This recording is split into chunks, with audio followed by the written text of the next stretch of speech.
Видим зоны. Это первый этаж, второй этаж, улицы, технические помещения, а также функция сценария, о которой мы поговорим чуть позже. Например, мы находимся на втором этаже и хотим включить освещение в кабинете.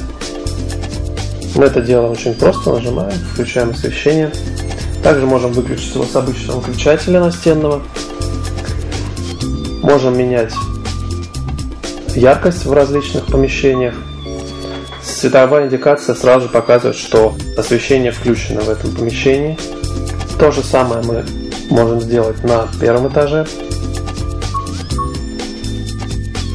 Сценарии позволяют сохранять в конкретной зоне текущее состояние освещения. Например, мы хотим включить свет на втором этаже, кабинет, спальня, холл. Допустим, мы хотим сохранить текущие настройки света. Заходим в сценарий, выбираем второй этаж. Вот у нас есть пустая кнопка, мы ее зажимаем. Пишем название, например,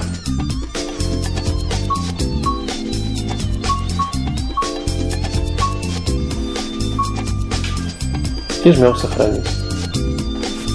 Название клавиши изменилось. Теперь выключаем вручную весь свет. У нас была спальня, холл и кабинет. Заходим в сценарий и коротким нажатием вызываем сцену, сохраненную ранее.